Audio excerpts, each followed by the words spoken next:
अस्सलामु अलैकुम वरहमतुल्लाहि वबरकातुहू। नहमदुहु व नुसल्ली व नुसल्लिमु अला रसूलिहिल करीम, अम्मा बाद।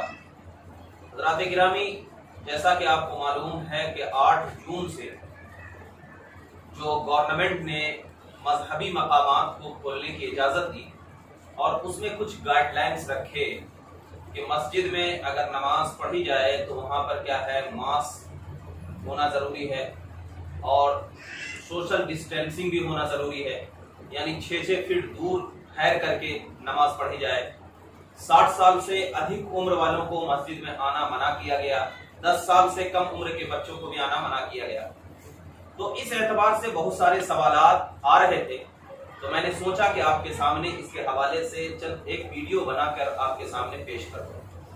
जब मैंने बहुत सारे जवाबात भी मुफ्तियाने किराम के देखे और सुने भी हैं, इस बात का ये ज़हन में रखें कि सबसे पहले तो आप सोशल डिस्टेंसिंग के हवाले से मैं इसमें गुफ्तगू करूंगा, क्योंकि ये सवालात जो है वो बहुत ज्यादा आम हो रहे हैं। लोग पूछ रहे हैं कि हम क्या करें। आपको ये ज़हन में रखा कि कांधे से कांधा मिलाना, यानी सफ जो होती है ना, सफ में कांधे से कांधा मिलाना ये वाजिब है। एक ज़हन में रखें, कांधे से कांधा मिलाना वाजिब है।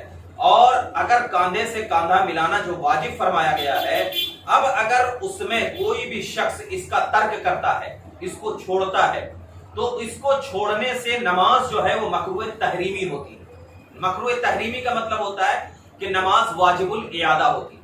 अब बास फतवे को मैंने देखा, मैं ये नहीं कह रहा हूं कि वो फतवा गलत है, बिल्कुल नहीं, मगर मैं आपको ये इस बात की तरफ लेकर के जा रहा हूं कि मेरा जो कौल है, इस कौल के एतबार से कि जब कांधे से कांधा मिलाना वाजिब है और वाजिब का तर्क करने से नमाज जो है वो मकरूह तहरीमी होती है, तो फिर ये 6 फीट की डिस्टेंसिंग रख करके नमाज पढ़ना, तो नमाज मकरूह तहरीमी होगी। नमाज मकरूह तहरीमी होगी, यानी बिल्कुल नमाज हो ही गई नहीं, नमाज को दोहराना होगा। अब बाज़ ने ये कहा है कि यहाँ पर क्या है, रियायत देखी जाएगी, यहाँ पर रियायत की जाएगी कि यहाँ पर क्या है, बीमारियों का खौफ है, बीमारियों का खौफ है, तो इस खौफ की बुनियाद पर क्या है, रियायत दे दी जाएगी कि हाँ 6 फीट की डिस्टेंसिंग के साथ। तो मैं उन लोगों की तरफ एक नजरिया लेकर के आया हूं, एक बात उनके पास अरीजा पेश करता हूं कि देखिए, सबसे पहली चीज जो ये बताई गई है आप लोगों की कि ये जो रियायत की गई है, जैसा कि मैंने एक एतबार से अपनी एक बात देखी है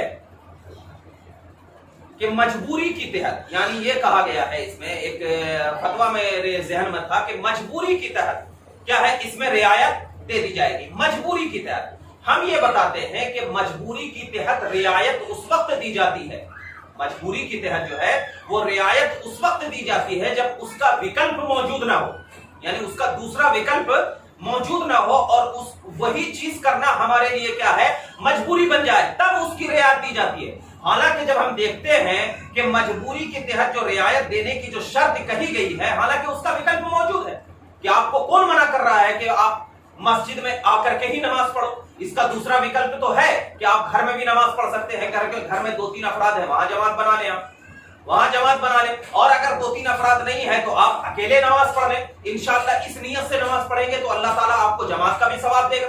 लेकिन आप मजबूरी, यानी शरई मजबूरी का आड़ लेकर के आप जो वाजिब है उसमें आप बिल्कुल गवर्नमेंट के एतबार से कटौती करते हुए आप अगर ये बात कहेंगे तो ये काबिल कबूल नहीं होगी।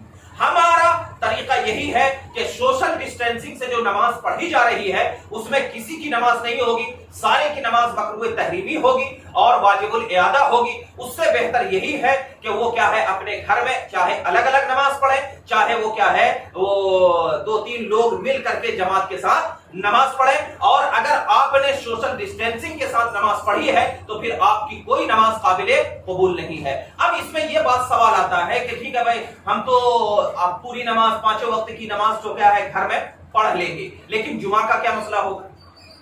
तो इसमें भी यही बात बताई गई कि जब जुमा भी आपकी नहीं होगी। क्यों नहीं होगी? इसलिए कि आप उसके मुकाबले में जोहर पढ़ने की इजाजत शरीयत ने दिया है, शरीयत ने दिया है जोहर पढ़ने की इजाजत। तो जब शरीयत ने जोहर पढ़ने की इजाजत दी है तो आप घर में जोहर पढ़ लें, अल्लाह ताला जुमे का भी आपको सवाब देगा, अल्लाह ताला جمعے کا بھی آپ کو ثواب دے گا. لیکن کیا ہے, اس کو شرعی مجبوری خیال کرنا, اس کو شرعی مجبوری کرنا اور گورنمنٹ کی گائیڈ لائن کے اعتبار سے اب فتوی بازی کرنا, یہ قابل قبول نہیں.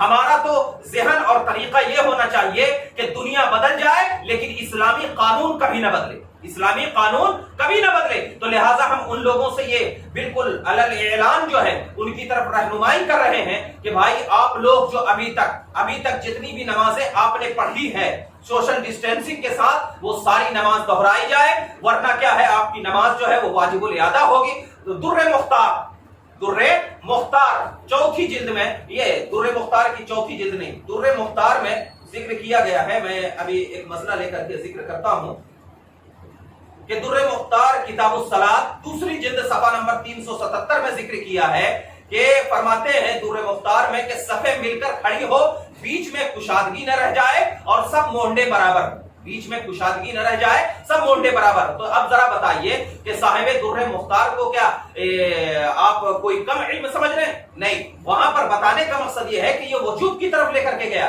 اور آپ اگر وجوب کا استعمال نہیں کریں گے تو پھر آپ کیا ہے, آپ کی نماز ہی نہیں ہوگی, کیونکہ واجب کے چھوٹنے سے نماز نہیں ہوتی ہے, واجب کے چھوٹنے سے نماز نہیں ہوتی ہے. تو خلاصہ کلام یہ ہے کہ سوشل ڈسٹینسنگ سے اگر آپ نے نماز پڑھی ہے وہ ساری نماز واجب الاعادہ ہے, اور واجب الاعادہ کے تحت کیا ہے آپ کو کیا ہے نماز دہرانی ہوگی. اس سے بہتر یہ ہے کہ آپ مسجد نہ جا کر اپنے گھر میں نماز پڑھیں, اور نماز پڑھنے کے بعد کیا ہے اللہ تعالیٰ سے دعا کریں, انشاءاللہ اللہ رب العزت آپ کو جماعت کا ثواب